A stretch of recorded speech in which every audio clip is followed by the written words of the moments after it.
5. Pero alam niyo mga kapatid, nakita niyo ang grace ng Diyos. Within my 20 years sa lugar na ito, hindi ako naghangad ng bigyan ako ng mga sinuman dito.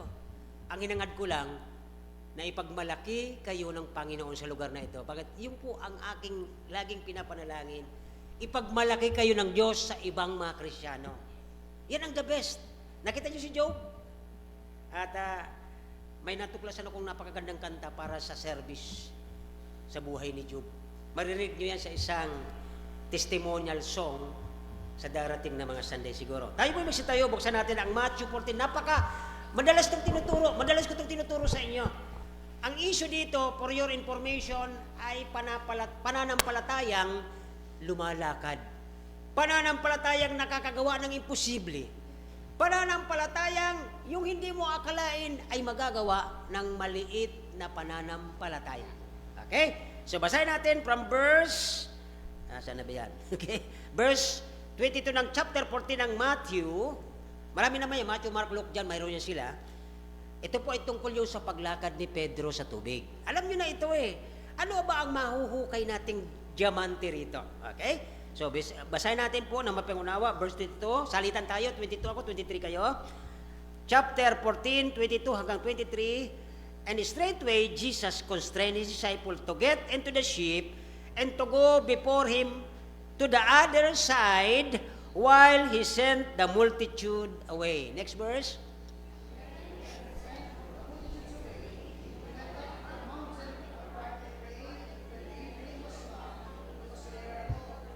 Kung napansin niyo po, malapit na magdilim, pero ang Panginoon inuna ang panalangin. Karamihan sa ating mga Kristiyano, pag magdidilim na, inuuna na yung pag-download ng panunuorin, kasi pagkakain, manunood na ng telenovela. O, ba't na naman ganyan na matingin niyo sa akin? Ano naman kapal sa connection yan, Pastor? Totoo hindi. Totoo yun eh. Bakit? Ako rin. Grabe naman. Okay. Next verse. Sabi doon sa 24, but the ship was now in the midst of the sea. Nasa kalagitnaan na po tayo ng taong, nasa 2026 na. Nasa kalagitnaan na tayo ng mga tao. O yan po ang issue dito. 24 was now in the midst of the sea. Pag sinabing sea, mga tao yan. Sea of people. Nasa kalagitnaan na tayo. May mga Bible study, may mga kung ano-ano. Okay? Nasaan na ba yun? 24. Is tossed with waves, for the wind was contrary. Di ba? Ang isang Kristiyano, dahil namatay ka na kay Kristo, lahat ng tagamundo, kontra sa'yo. Malinaw po ba? Huwag mo sabihin ka mag-anak mo, kakampihan ka pa, nag-Bible study ka, hindi. Next verse. And in the port, Jesus, okay, lumalakad na rin siya sa mga tao.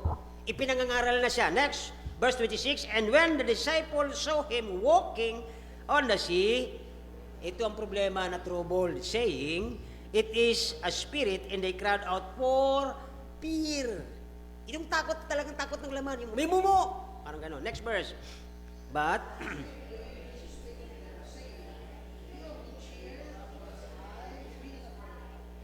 mayroon ba kayo nito? Tuwing kayo may problema, tuwing kayo ay nasa ilalim ng malakas na problema, alam nyo ba na may pinangako ang Diyos sa atin? Huwag kayong matakot. Di ba? Sabi ng Panginoon, be of good cheer, it is I, be not afraid. Pero alam nyo, 22:6 na, paano kaya? Okay, next, sabi dito ng 28, and Peter answered him, said, Lord, if it be thou, kung ikaw nga yan, Panginoon, ito yung mga Kristiyanong nakikita natin sa panahon natin ngayon. Totoo kaya yung pagsisimba dyan? Totoo ba talaga yung tinuturo dyan? Totoo ba talagang pananampalataya? Totoo ba talagang kinakampihan ako ni Christ? If it is be thou, sabi niya, bid me to come unto thee on the water. Next verse.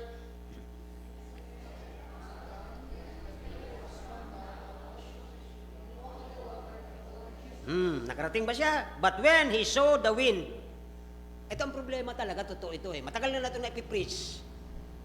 Sabi mo, Kristiyano ka. At sasaya mo, pamangkin mo, dinadala mo sa church, pinagsasabihan mo, binabible study mo, pero ngayon ano? Nung nakita mo yung lakas ng hangin, ko na yata kaya. Naiintindihan niyo po ba ang sarili natin? Ngayon pa lang, kahit hindi na ako po mag-explain nito, alam niyo na ang mangyayari. Sabi niya dyan, but when he saw the wind, boisterous, sa Tagalog, kung makita niya ang hangin, mapansin niya ang hangin, natakot siya. Hangin lang! Samantalang sabi ni Panginoon, eto ako, huwag ka matakot. Hawak niyo ang Bible, natatakot kayo. Yung dating excitement mo, nangangaral ka, nag-encourage ka, nakapagdadala ka ng visitor, bakit ngayon wala na? 2026 na ngayon, baka may kang napansin. Mas napapansin mo ang hangin ng mga kasinungalingan kisa sa pananampalataya na pinangako ng Diyos. Tama po ba ako? Minsan ganun ang paningin natin ngayon panahon eh. Next verse sabi doon, and come, and when the Peter came down, the ship, he walked on the water to Jesus. Okay? 30, kayo naman po. But when?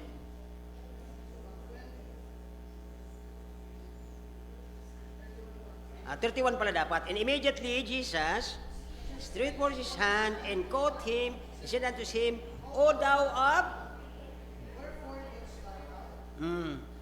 Ang katotohanan mga kapatid, pag magsalita tayo sa kapwa natin, matagal na akong Kristyano, Brad. Matagal na akong Kristyano, Pastor.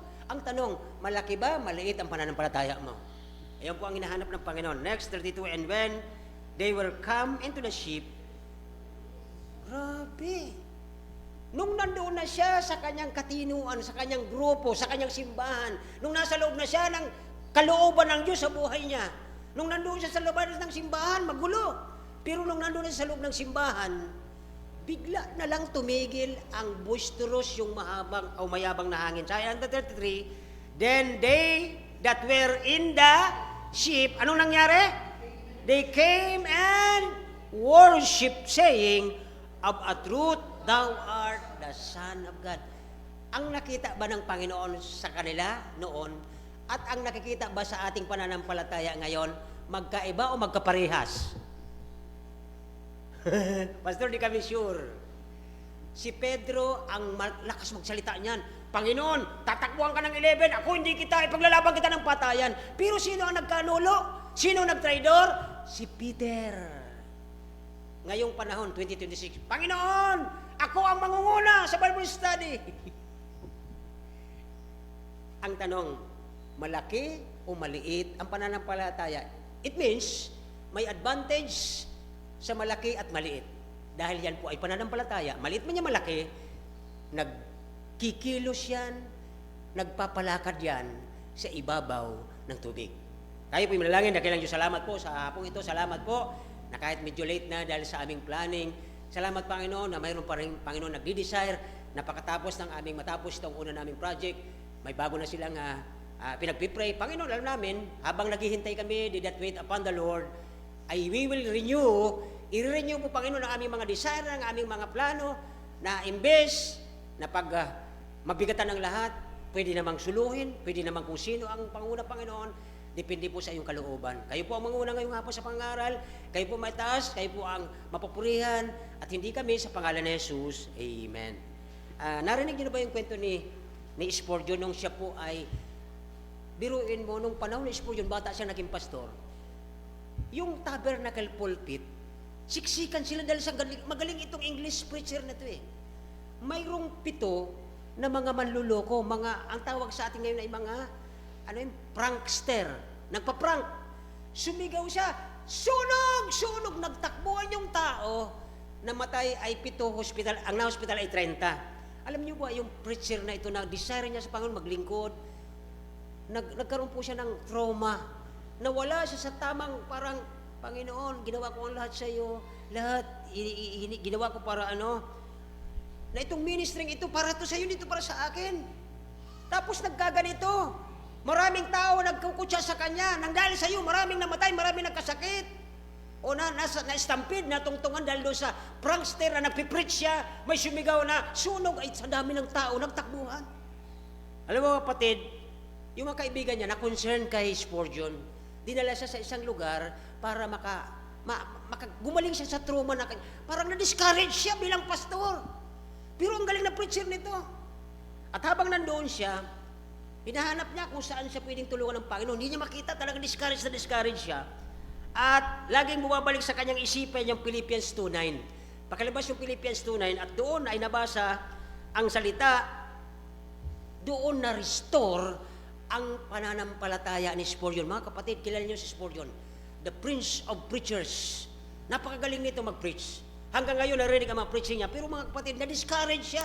Ang sabi po ng Philippians 2:9, kaya siya naman ay tinaas ng Diyos at siya'y binigyan ng pangalang higit sa lahat ng pangalan. Yan po ay tungkol sa Panginoon Jesucristo.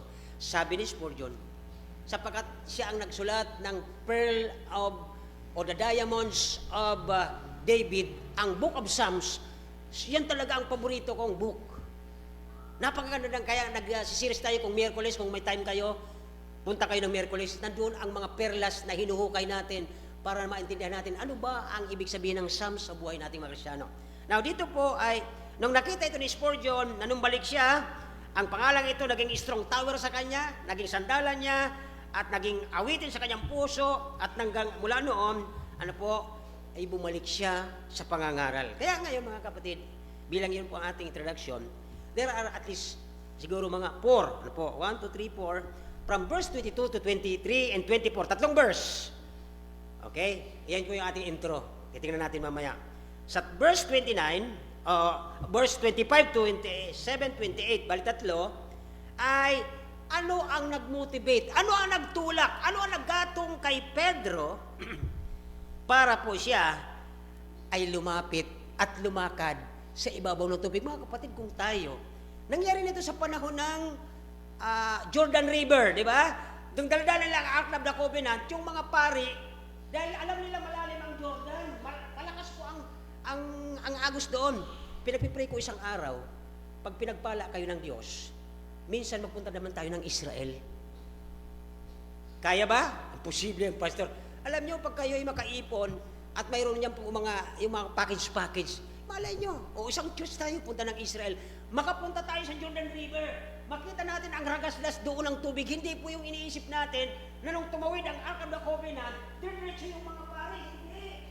Malalim yun. Pero alam nyo, dahil sa kanilang pananampalataya, hindi niya iniisip kung malalim o hanggang liig. Basta sila sumunod dahil sila pinagdadala ng sign ng Panginoon sa Ark of the Covenant, nakatawid sila sa Jordan River sa pamamagitan ng pananampalataya sa Panginoon. Ganon din naman doon sa Israel nung tumawid sa dagat na pula. So dito po ay the motivation of faith, verse 25 to 6 to 7, 28. Okay? Paano nag-move ang pananampalatayang ito doon kay Peter? Verse 29. Ang sabi doon, di ba? Ano sabi ng verse 29? Pakitingnan po natin. Okay? And he said, come. Kung ikaw, isang araw, mayroong isang bata. Sabi doon, sino sa'yo nakapanood na sirko? Sino nagpapasos? Nung panahon ng bata ko, nakanonood ako sirko. Natakot ako kasi yung bungo, nagsasalita.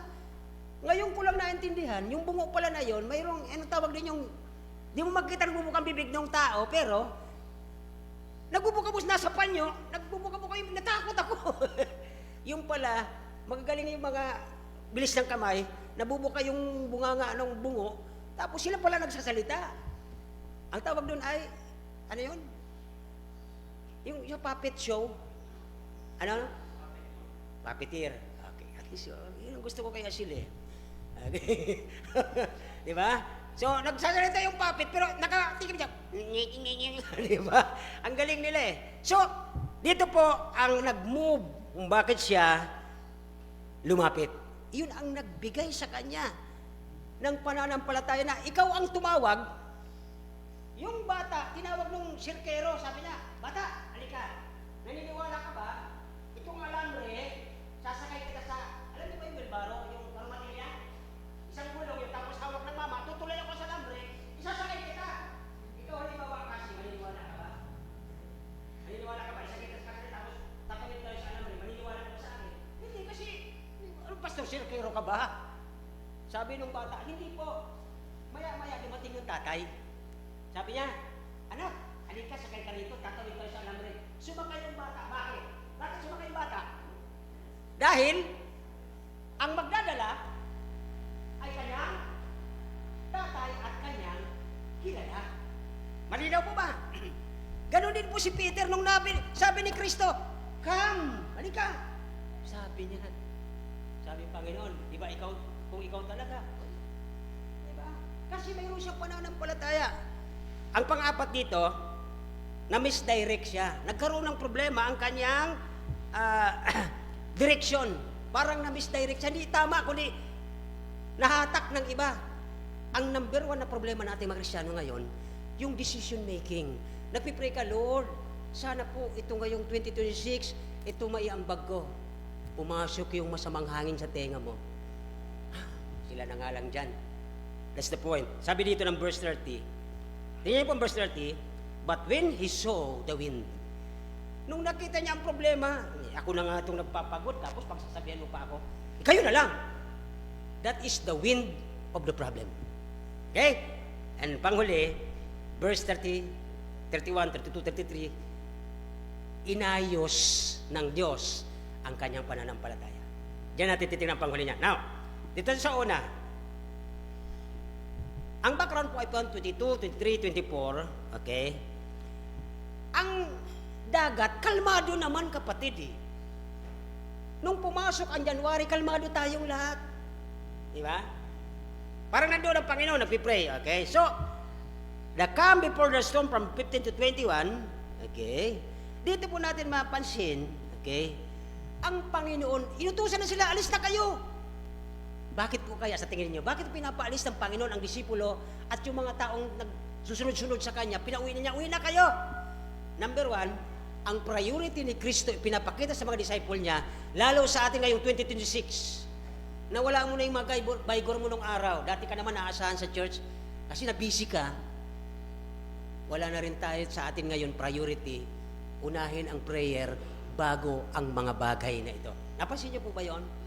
Yun ang napansin dito ng writer eh. Sabi niya dito, okay, Jesus, sa verse 23, our Savior praying on the members o doon sa mga taong yon, okay, ang rason, bakit sila pinasakay na doon sa bangka? The reason is, okay, gusto niyang masolo ang ama niya sa kanyang pananalangin. Ngayong panahon mga kapatid, number one na. Hindi mo na nasusula ang Panginoon sa prayer. Bakit? Lagi kang aligaga. Naku, ano bang gagawin ko? May trabaho pa ako sa bukas, meron pa akong ganito. Nauuna na kagad yung takot ng ating laman sapagkat hindi ka kumukuha ng lakas sa Diyos, gusto mo suluhin ang trabaho mo, kaya sabi ng Panginoon, pauwiin mo na yan. Alis na kayo. Alam niyo bang ibig sabihin nito kung bakit sabi ng Panginoon, mauna na kayo sa pagtawid? Ano ang pumapasok sa isip niyo ngayong taon? Ang blessing sa akin, hindi kayo pinatawid kaagad noong December.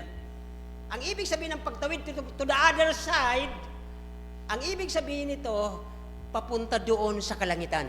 Yun po ang punto talaga ng issue ng Panginoon dyan. Ngayon, dahil po dito sa terrible storm na ito, bigla na lumitaw at ang Sea of Galilee ay number one daw pala talaga dito. Pag nandiyan ka sa pangpang okay, pagdating mo sa gitna, nandiyan na. Ano ang relasyon nito sa buhay mo at buhay ko? O, napansin nyo? Habang bago tayo simbahan, okay pa tayo. Masaya tayo ngiti, ay, ganun rin po. Ay, buti po nakabalik kayo.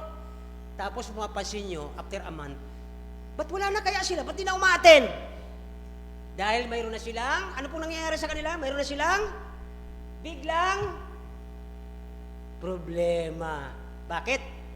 Sapagkat ang lahat ng mga Kristiyanong patawid sa kabilang ibayo, are you listening? Lahat ng Kristiyanong patawid ng langit, ayaw ni Satanas matuloy doon, kundi guguluhin niya sa gitna ng kanilang paglago sa buhay Kristiyano. Bibigyan niya ng confusion ang bawat pamilya, kaya nagkakagulo. Hindi natutuloy ang paglago sa simbahan, bagkos nag-aaway-away sila. Nakakatindihan po ba? Yun po ang number one na ginagawa ng kaaway. The terrible storm came, the terrible problem came. Brad, pwede ko bang gamitin yung nangyari sa iyo? Si Brother Raymond, pinagpipray natin, pinagpapala ng Diyos yan. Una, wala siyang motor, nagkamotor siya isa. Nag-pray siya, gusto niya, Panginoon, magkaroon pa ako. Dumating ang punto na nagkaroon siya ng problemang malaki, naputol, kaya ipinasa niya sa iba. Anong ibig sabihin? Hindi tayo lahat kumuna sa Panginoon tayo, nagsisimba ka, faithful ka, nag-o-offering ka, ay hindi ka makakaranas ng problema? Imposible yun dahil anak ka ng Diyos, kontra sa iyo ang mundo, kontra sa iyo kamag-anak mo, lalong kontra sa iyo ang dyablo. Uunahin ka mawala. Bakit? gusto niya, hindi siya magsusulo sa impyerno kasama kanya. Ha? Kristyano ako, hindi ako pwede doon. Ang punto lang natin doon, mga kapatid, pwede kang i-discourage para yung putong ng korona para sa iyo, yung reward mo ng Panginoon sa iyong pagiging faithful, naging kang unfaithful, nawalan ka pagdating mo doon sa kabilang ibayo. Nakalagpas ka man sa storm, nakalagpas ka man ng bagyo, wala kang crown. Bakit? Yung pananampalataya mo, imbis lumaki, ay naging Amen. Huwag po kayong magmalabang ngayon. Lalo tayo mga bagong Kristiyano. Nangyari rin po sa inyong lingkod. Sabi ko, kami lang ang pamilya ditong nakakatulong sa simbahan. Dumating ang punto na ang aming pastor ay nagloko yung misis, nagkaroon ng trauma. Anong nangyari sa simbahan namin? Pagpasyal lang kanyang misis, nakilala sentro. Ay, yung mga, ano nga dyan, may ganun yung asawa ng pastor. Sira yung gawain. Pero alam nyo, hanggang ngayon, mula noong 1970, ang gawain na yun ng Panginoon ay hindi po yun nasira ng dyablo. Kahit sirina niya ang misis ng asawa ng pastor, pangilang pastor na yung kapatid ko ngayon, ang gawain ng Diyos na natiling matatag dahil ang Diyos ang nagtatag yan. Hindi yan kayang sirain ng dyablo. Tandaan nyo, talo na po siya. Doon pa lang sa krus, hindi siya nanalo sa pagtim sa Panginoon. Kung ikaw talaga ang Diyos, tumalon ka at hindi papayad ang ahil mo na sumaya ng buhok mo. Sabi ng Panginoon, nasusulat. Ang Diyos lang ang sasambahin mo. Hindi siya nanalo doon. Kaya wag po kayong magkakaroon ng takot sa anumang paraan na nangyayari sa buhay mo. Magtatakot ka. Nangako ang Diyos. Be not afraid. It is I, sabi ng Panginoon. Kaya dito po ay ano ang na-motivate? Verse 25-28. The first point na titingnan natin, ano ang nag-motivate? Ano ang nagtulak? Ano ang nagatong sa taong ito para siya po ay ng gabing iyon na ang Panginoon ay papunta na sa kabilang ibayo at lumakad siya sa tubig si Panginoon. Ano ang encouraging word? Ano ang nag-encourage sa kanila? Ano nagtulak? Verse 27. Okay, sabi ng 27.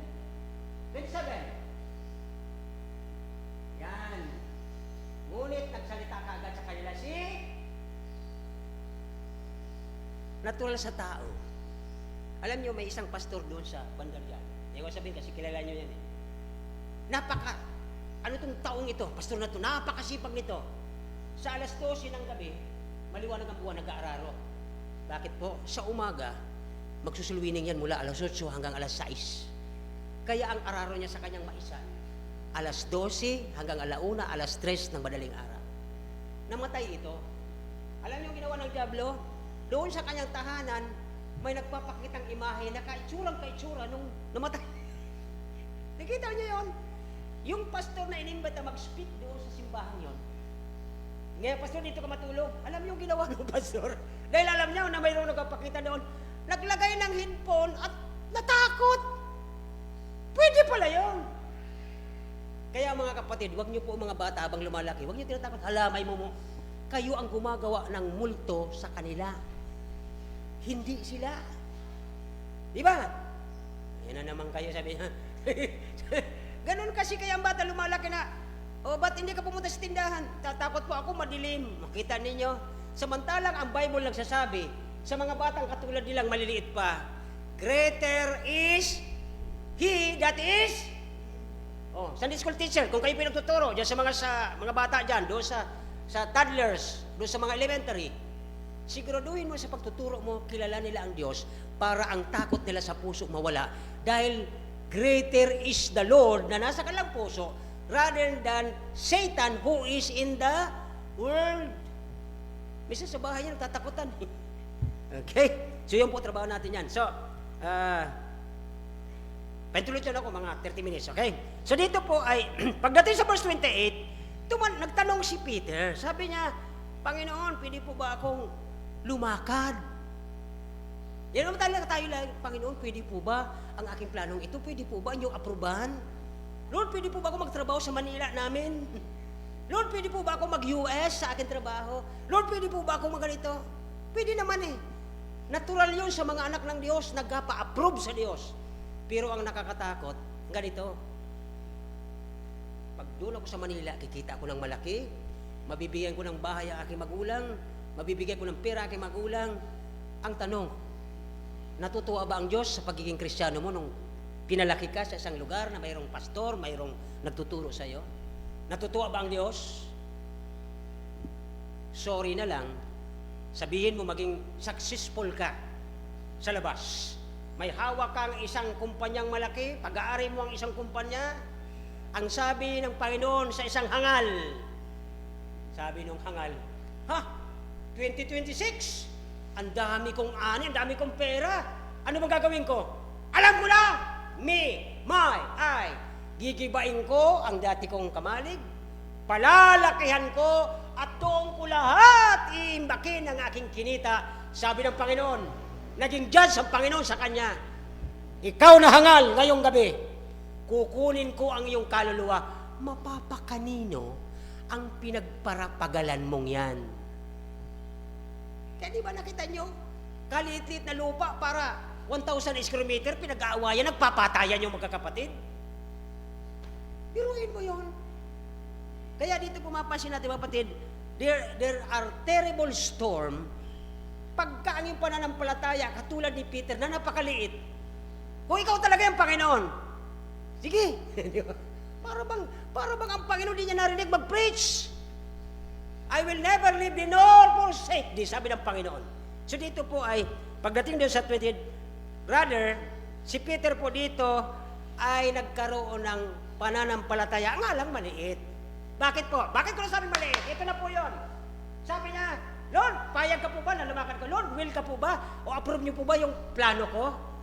Sabi ng Panginoon, sige. Ang ginawa niya, okay, salamat Panginoon.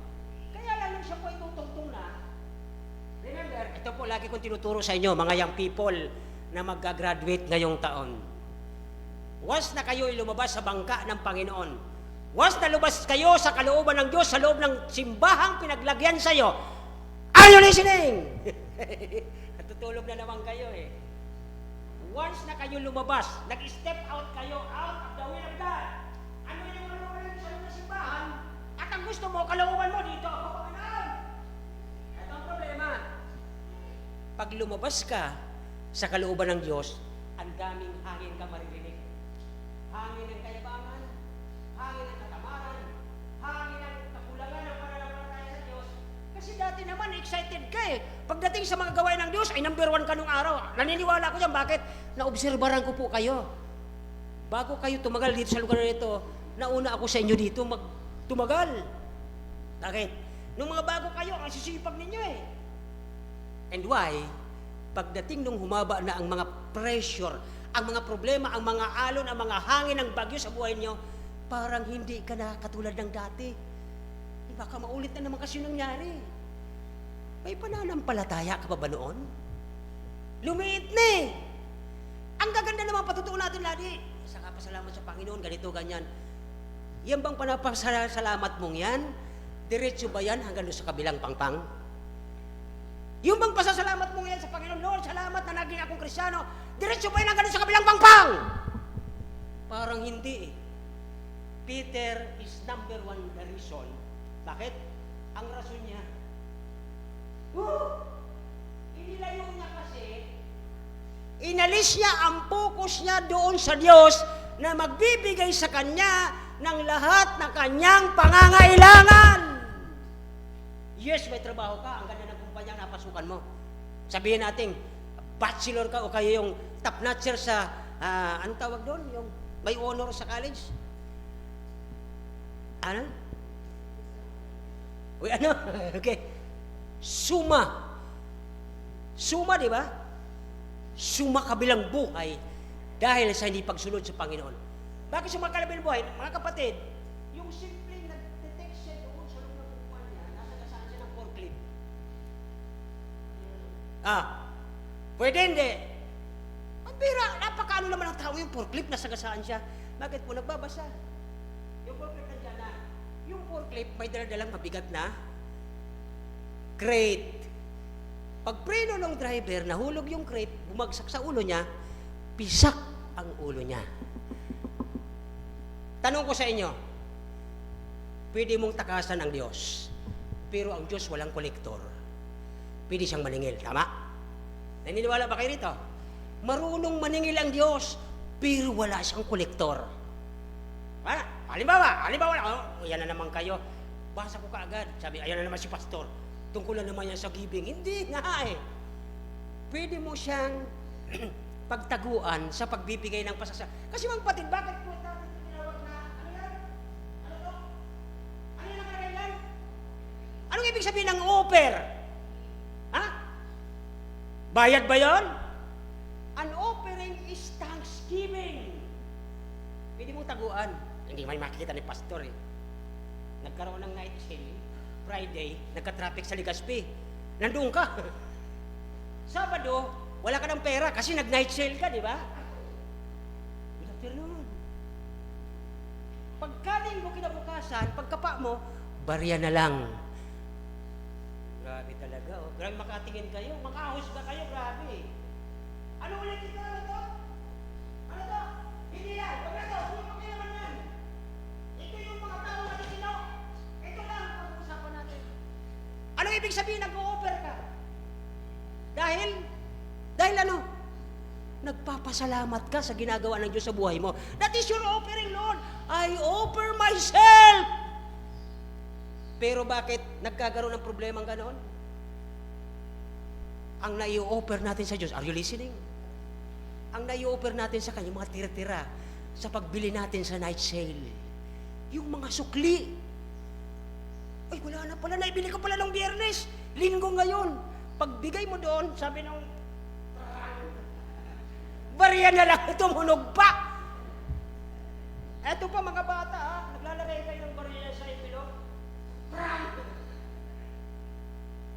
Yan ba ang offering nyo sa Diyos? Hello? Offering nyo ba sa Diyos yan? Offering mo ba yan? Huwag na to! Huwag na to! Hindi mo naman mapractice kasi hindi ka naman magpino eh. Huwag na yung tithe. Yung offering mo lang sa sarili mo. Lord, nagpapasalamat ako. Nagpapasalamat po ako. Naligtas ako. Asan ang offering mo sa Diyos? Nasaan? Tira. Tirang oras. Tirang talino. Ano pang pangatlo? Tirang? Tatlo lang namang T yun eh. Time, treasure, and? Ano yun? Amen! At least marunong kayo dyan. Pero ang tanong, sabi ni Peter, imbes na mag-focus, malalim ang dagat. Siguro, nasa may Pacific siya eh. Sabi niya, Panginoon, dapat ganun eh. Sabi nung hangin, wala kang maniwala dyan. Multo yan. Ha? Pag gano'n niya, nawala ang focus niya sa Diyos, anong nangyari sa kanya? Yun ang mangyayari sa inyo.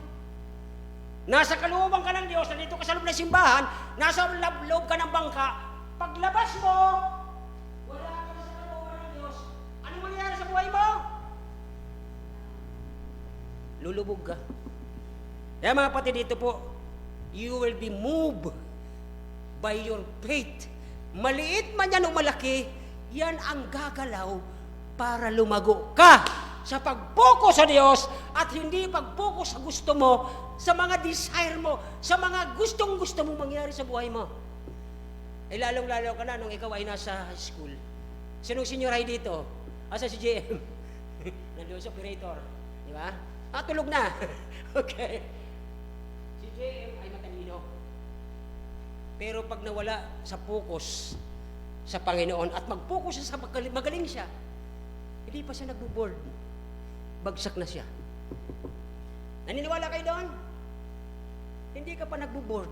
Hindi ka na makakapasa. Eh, hindi mo ginugusto ang nais ng Diyos, kundi ang gusto mo, I-apply ka sa government, ay lalo na.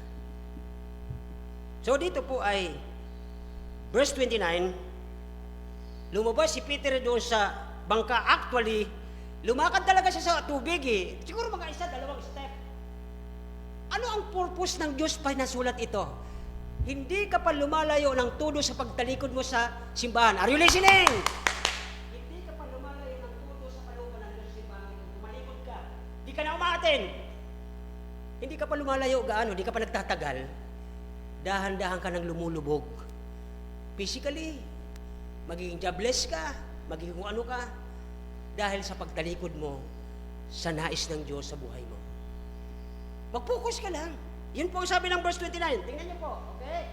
Sinabi niya, halika, kaya bumaba si Pedro sa bangka at lumakad sa ibabaw. Lumakad naman siya eh.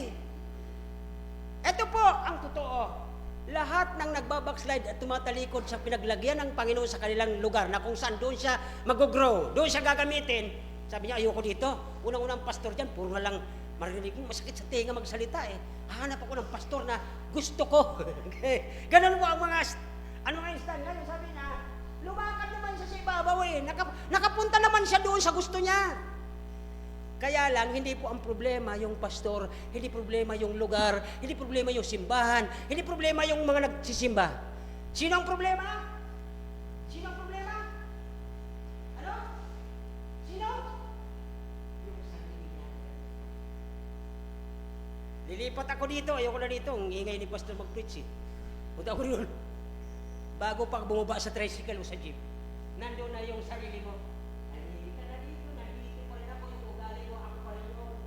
Hindi ka man nagbago. Amen pa ba? Ba't kanya tingin niyo sa akin? Di ba? Ganun naman talaga eh. Yan po yan o.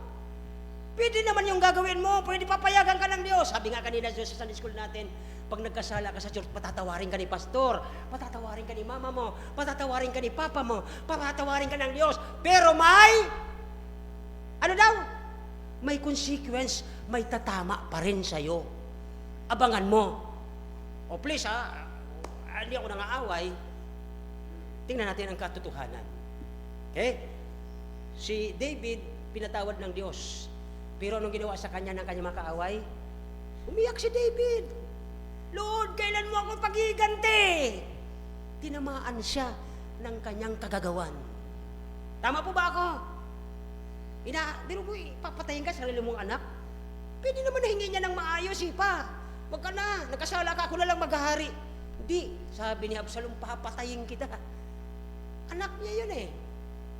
Pwede bang mangyari sa mga anak? Kaya meron akong pamangkin. Hindi niya naasikaso yung kayong irita. Mag-asawa ka ulit, papayagan ka ng Diyos, pero may tatama sa iyo. Yung mali mo, babalik yun sa iyo isang araw. Ingatan natin yun, amen? Ito yun eh. Kailan nyo to? Pwede naman eh. Bumuha siya, lumakad siya, patungo sa Panginoon. Sabi ni pastor, papayuin daw. Parang naghanap pa ng proof. Di ba?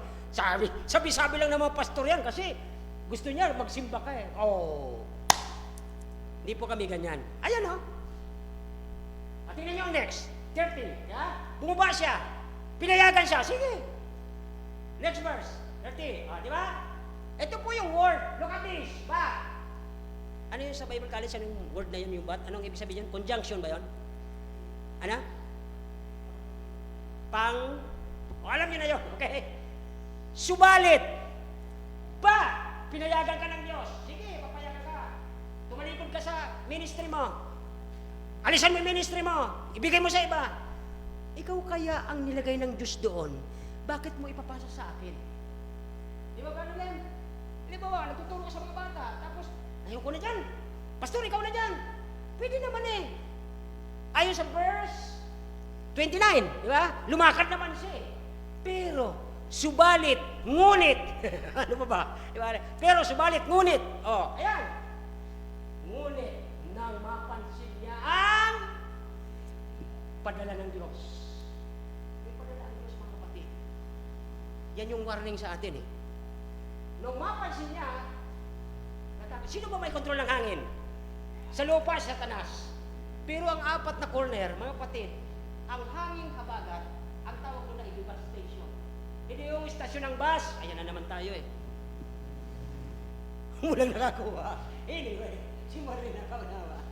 Diba station, yun yung paradahan ng bus sa Kain pa Manila. Diba station, di ba? Okay. Di ba talaga? Okay na. Pag sinabi diba station, was out. Iwawas out ka. Dahil ang hangin na ito yung pinadala doon nung panahon na may 10 salot ang Egypt. Naalala yung hangin na yon? Ito yung nag-devour ng mga anak ni Job.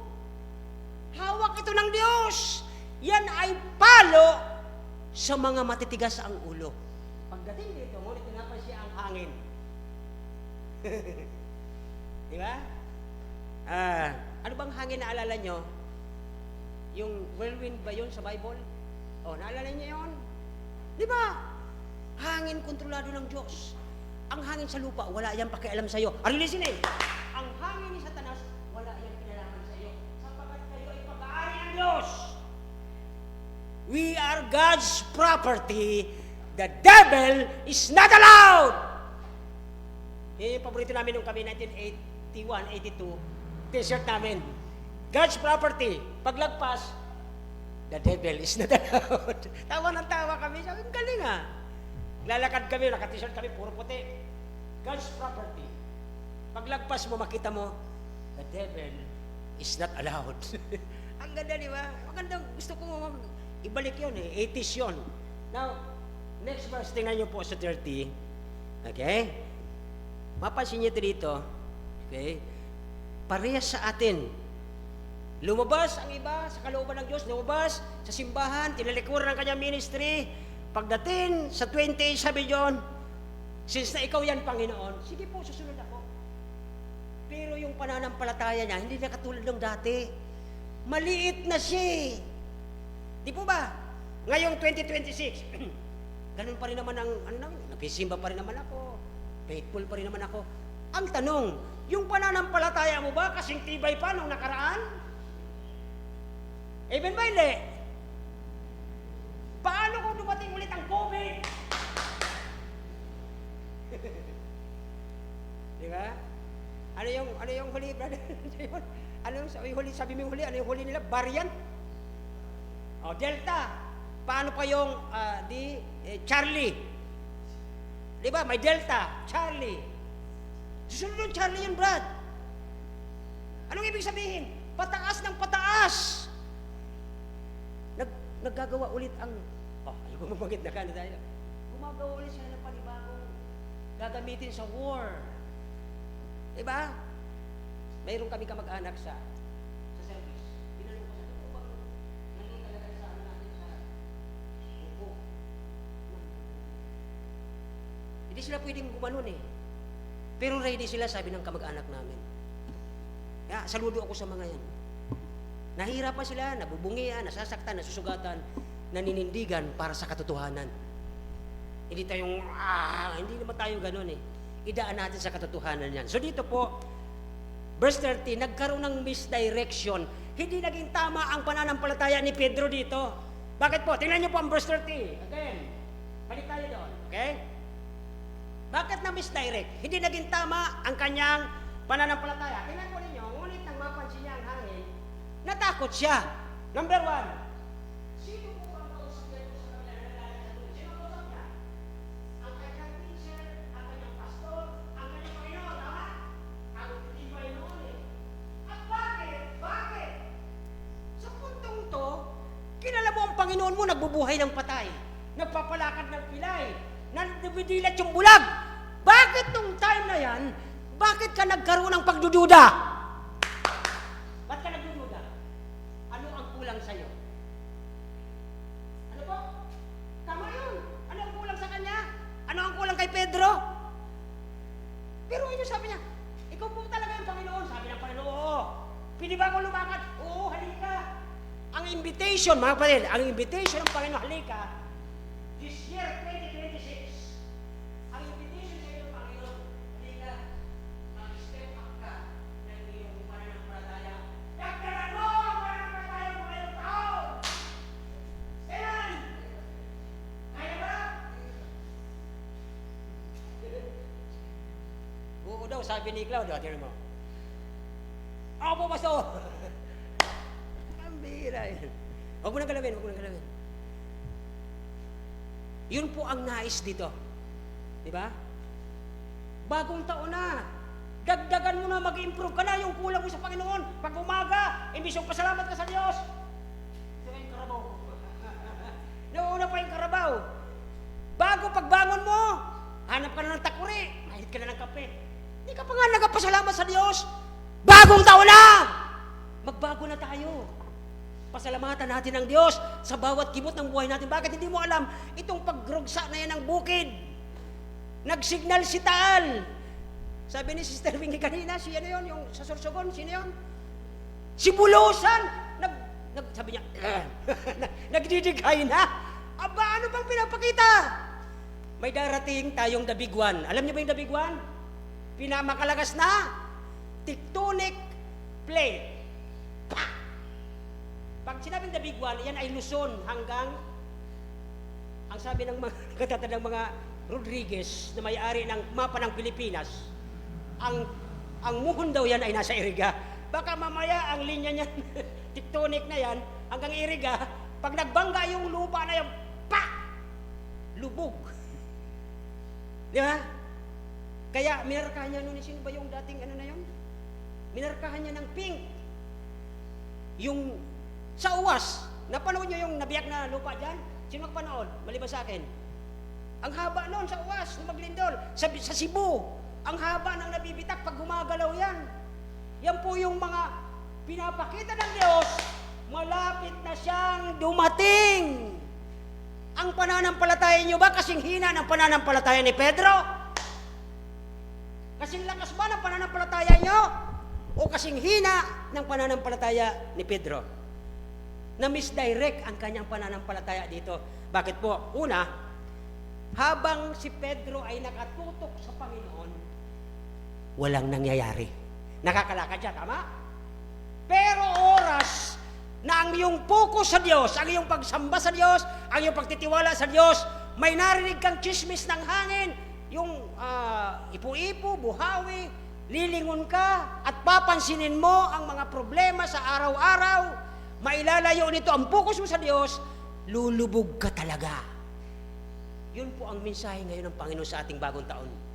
Mag-focus ka sa Kanya, lagi kang tumatawag sa umaga, tanghali, sa gabi, kahit yan sa pagkain lang, at least nakakapag-pray ka, huwag mong ilalayo ang focus mo, pananampalataya mo sa Diyos, sapagkat ang Diyos ang nagbibigay sa iyo ng lakas, karunungan, pananampalataya, at pagtitiwala sa Diyos na may kakayahan sa lahat. Kaya dito po ang panghuli. At sabi ko sa inyo, mayroon pa akong 7 minutes. At least, may kuklose ko to. Nung nagkamali siya sa kanyang pananaw, tinanggal niya ang focus niya kay Kristo, ang kanyang pananampalataya, tinanggal niya, ipinukos niya doon sa bagyo, ipinukos niya sa problema, ipinukos niya sa chismis, inilayo niya ang paningin niya sa Diyos, pananampalataya, tumingin siya sa problema, lumubog siya. Ikinurik siya, mga kapatid, are you listening? Ikinurik ang kanyang maling pananampalataya ng Panginoon. Verse 30, 31, 32, 33. Mended faith.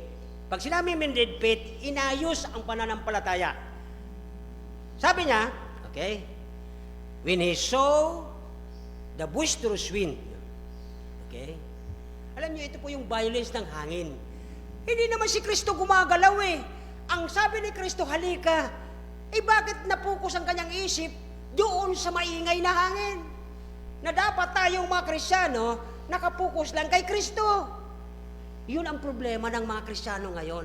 Nagsasabi sila, sa Panginoon ako, napipray ako, pero saan ka ba nakapukus? Saan ka ba nakatingin? Pag mayroon kang kapatid na medyo nagkamali, hinuhusgahan mo kagad. Ay sabi ng utos ng Diyos, huwag kang husga para huwag kang husgahan. Tapos nagkamali ang kapatid mo, wala na nga yan, wala yan, hindi na ito itong Kristiyano. Huwag naman ganun. Kung ikaw ay tama, kung maayos ang spiritual mo, bangunin mo siya. Kapatid, naunawaan kita, tao ka lang, talaga. Hindi ka kumalik sa Panginoon. Tutulungan kita, ipapipray kita. Ganun dapat, huwag mo siyang idin. Hindi gawain ng anak ng Diyos yun. Okay? So dito po ay, number 1, there are at least 4 steps. Sulat nyo, may 4 na step. Si Pedro ay kailangang mag-focus ulit kay Jesus. Number 1, okay, there are the 4 step. Okay, by the way, ayan na naman to, parang tatamaan na naman tayo lahat dito. Mga kapatid, pag ako nagsasalita, hindi po kayo, pag ako nagturo, di ba, ilan nakaturo sa akin? Ilan nakaturo sa akin? Sino ito? Kung nagturo ko sa inyo, ilan nakaturo sa akin? Ilan? Ilan to? Kung yung sabihin, ako naman tinuturo mo, so hindi, tatlo sa akin. Eto, sa inyo, isa lang, ha? Okay, ikinuwid, inayos ng Diyos ang pananampalataya ni Pedrong sala. Mali. Number 1, verse 30 ang kanyang request. Ano ang request ni Peter? Ano ang focus niya? Tingnan niyo po, verse 30, pagkalabas ng verse 30. Ito ang kanyang request, Lord, iayos mo ang mali kong pananaw. Verse 30. Okay? Nung mapansin niya ang hangin. Mga kapatid, huwag gamitin niyo ang hangin. Ang hangin. Huwag niyong gamitin ang pananaw niyo, ang mata niyo.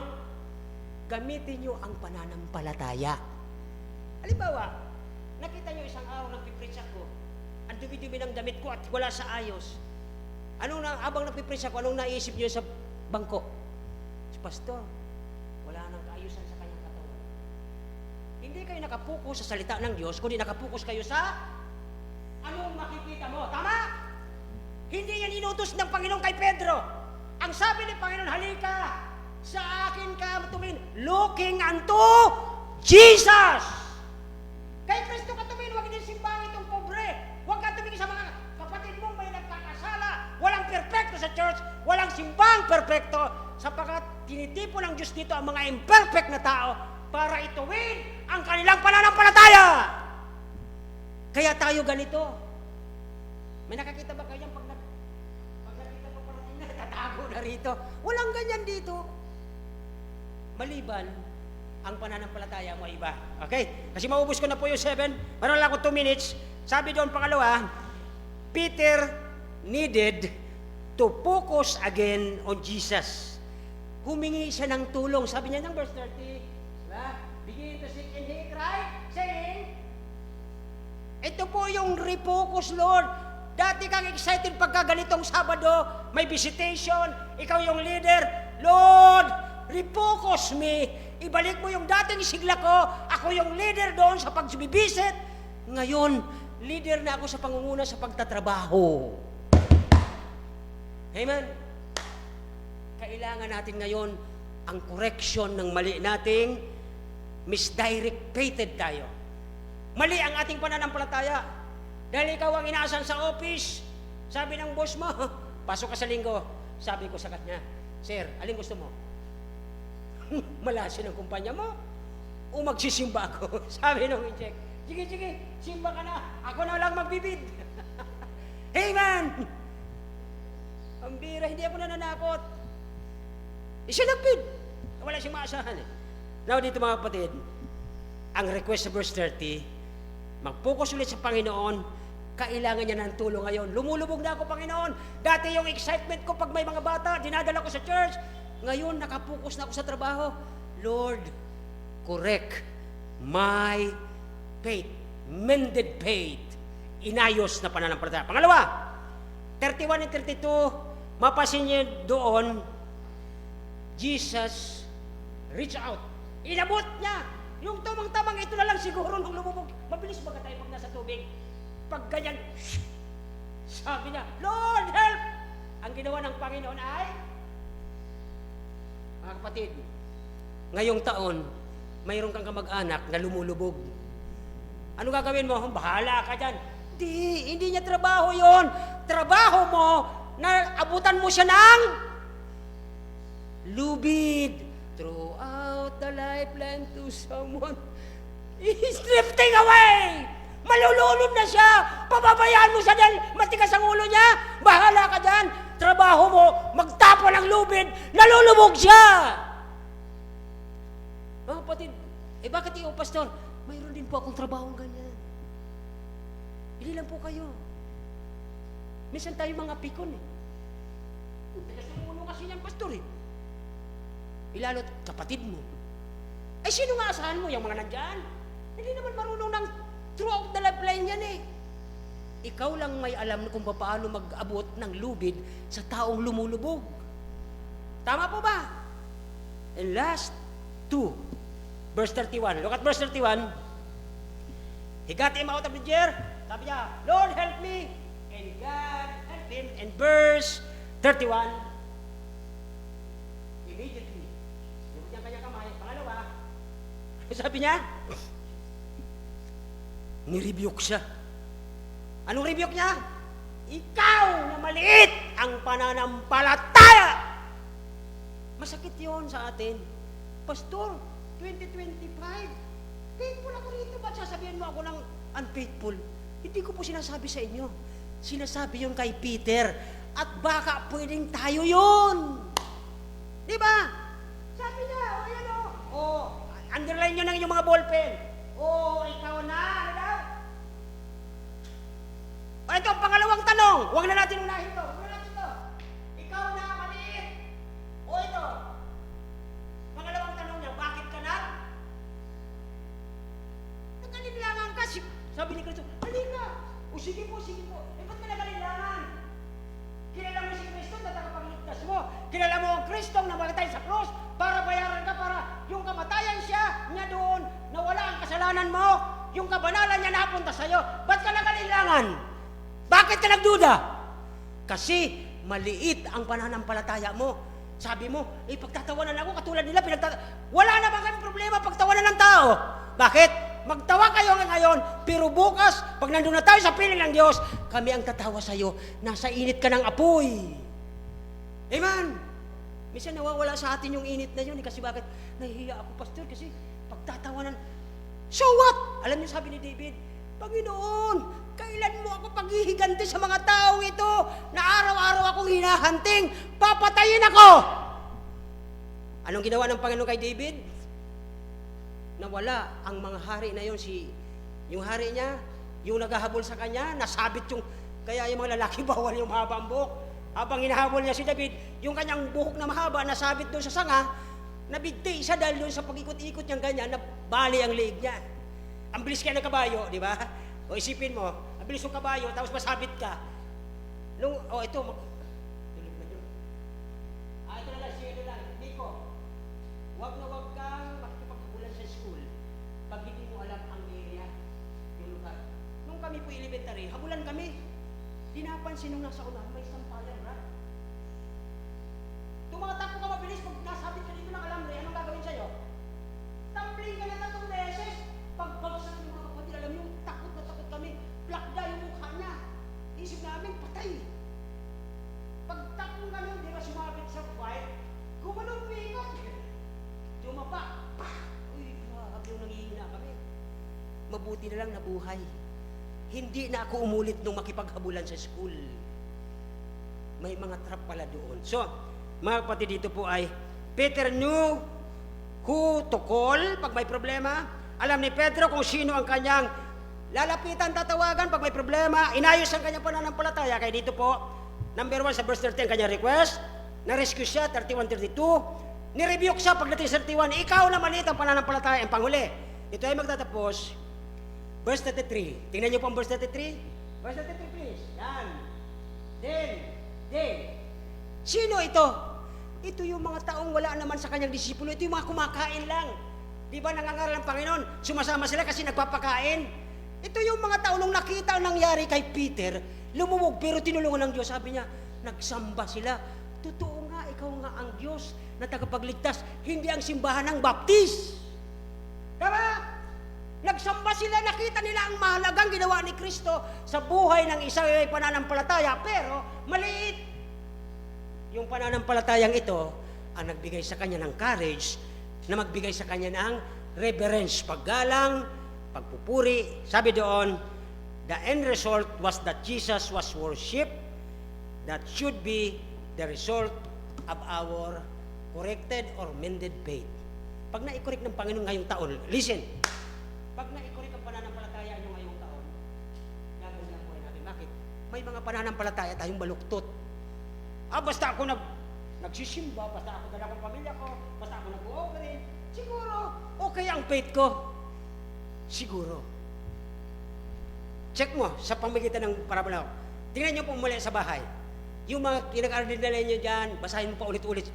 Sabihin natin, 30 bisis nyo, 30 bisis yung basahin pa ulit-ulit. Tagalog, Bicol, mas maganda. Bakit po? Habang binabasa mo yan, parang ikaw si Peter, mauunawaan mo bakit siya ikinurek. Number 1, sabi doon, okay? Si Peter ay, verse 25 to 28, namotivate siya. Nagkaroon siya ng desire. Tapos yung verse 29, nagkaroon siya ng pagkilos. naging siyang matatag o matibay. Doon sa verse 30, hindi maganda ang kanyang pananampalataya, misdirected. Pagdating po sa verse 30, 31, 32, 33, ikinurek ang kanyang pananampalataya, kaya nagkaroon po siya ng 4 na step. Yung request niya, verse 30, rescue, 31, 32, rebuke, 31, and reverence, 33. Ang tanong ko ngayon bago tayo mag-close, sa pamagitan ba ng iyong pananampalataya na walang pagdududa, hindi ka nakapokus sa mga problema, sa chismis, kundi nakapokus sa Diyos, makapagdadala ka ba ng katulad ng mga taong itong nagsamba? Nung nakita nila kay Pedro ang pagbabago, naikurik ang kanyang pananampalatayang mali. Ang mga Kristiyano ngayon kasi parang taga-Zimbabwe. Paglabas sa bahay nila,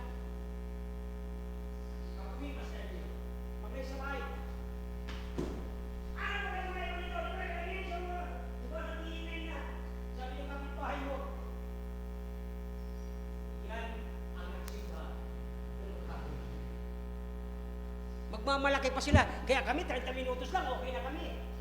Pag uwi naman namin sa bahay, nagsusugal na kami. Di ba? Doon tayo sira. Pag galing maghapon ng simbahan, may Miyerkules pa, pag uwi yung ugali, inabago. Bakit? Hindi mo naman kasi binabasa mali ang iyong pananampalataya eh. Nakapokus ka sa tao, hindi ka nakapokus sa Diyos. Pag nagpokus ka sa Diyos, ang buhay mo magiging katulad ni Kristo. Napako ka na kasama ni Kristo. Patay ka na sa buhay mo dati. Bagong nilalang ka na. Tayo po'y magsitayo at tayo mag-close. Dakilang Diyos, salamat po Panginoon sa hapong ito. Napakabuti po ng buhay ni Pedro. Akala namin siya ang spokesperson, siya ang leader doon sa 11. Akala namin maayos ang kanyang pananampalataya. Pero Panginoon, nakita namin ngayong hapon, ang dami niyang error, ang dami niyang mali. Habang po tayo nakayuko, nakapit, wala pong titingin. Ang pananampalataya mo ba ay pananampalataya na lumalakad, lumalago para sa taong ito? Ang pananampalataya mo ba ay lumalakad at ang nagmumotivate nito ay ang salita ng Diyos? Hindi ba ang pananampalataya mo mali o baka kailangan ituwid ng Panginoon? Nakita natin sa ating lesson, may 4 na ginawa o pangangailangan si Pedro. Nag-request siya, Lord, na mag-focus ako ulit sa iyo, tulungan mo ako, help me. Ang pinakamaiksing prayer ng isang makasalanan, Lord, help me. Pangalawa, Lord, tulungan mo ako. Pangatlo, nirebuke siya ng Panginoon. Baka ngayon mayroong rebuke sa ating ngayong hapong ito. Last year, hindi mo na nagawa. Baka ngayong taon, hindi mo ulit gagawin. Baka i-rebuke ka ng Panginoon. Magkaroon tayo ng paggalang, pagbigay ng pagsunod sa Panginoon ngayong taon. Give Him reverence upang ang tao sa ating kapitbahay magsamba sa Diyos nang hindi mo inaakala. Nakita sa iyo ang totoong pagsunod, magsasamba sila sa Diyos nang dahil sa naobserbahan sa iyong buhay. Habang bukas po ang altar, kung gusto niyo pong lumapit sa Panginoon, kausapin niyo sa Lord, gusto ko po ngayong taon ma-improve, ma-correct ang aking pananampalataya katulad ni Peter. Gusto kong i-rebuke mo ako ng iyong salita. Gusto kong maging reverent ang mga kapitbahay ko, mga kapatid ko, kamag-anak ko. Igalang niya kayo, magsamba sila sa iyo dahil makita nila sa aking buhay ang totoong pananampalataya. Mayroon pa po ba? Salamat po sa mga nauna na. Kausapin niyo ang Panginoon, Lord, gusto ko ngayong taon maibago ko na ang dati kong maling kilos, maling pananampalataya, maliit na pananampalataya. Gusto kong lumakas, lumago ngayong taon sa bagong taon na ito. Mayroon pa po ba bago tayo mag-pray? Salamat po sa mga nauna na. Sabihin niyo sa Panginoon, Lord, gusto ko ngayon, ikaw ang aking uunahin sa lahat ng bagay upang unahin mo ako sa lahat ng tao sa lugar na ito. Would you like to do that? Let's pray. Nakilang Diyos, nakita po ninyo, Panginoon, aking mga kapatid. Nandiyan po siya, Panginoon, nakaluhod sa iyong harapan, Panginoon, kinakausap po kayo. Kahabagan niyo po kami, Lord. Kaawaan niyo kami ng iyong biyaya. Alam namin na minsan matitigas ang ulo namin, ayayabang kami, nakakalimutan namin na ikaw pala ang may lalang sa amin, ikaw pala may-ari ng buhay namin. Minsan nagpupukus kami sa problema at hindi sa iyo. Baka lumubog kami katulad ni Pedro at baka ikurik mo kami. Baka pagsabihan mo kami na mali kami. Lord, sana makita ang pagbabago sa buhay ko ng aking mga mahal sa buhay upang nang sa ganon, sila mismo sumamba sa iyo, bumalik sa iyo, ma-revive sa iyo, at manumbalik ang pananampalataya sa iyo sa pamamagitan ng aking tapat at tama na pananampalataya. Lord, kahabagan niyo po kami ngayong taon sa pangalan ni Jesus. In Jesus' name. Amen. Amen and amen. Glory to God. Tayo po ay dumako sa offering, tayo po ay manalangin. Ama naming Diyos na makapangyarihan sa lahat. Nagpapasalamat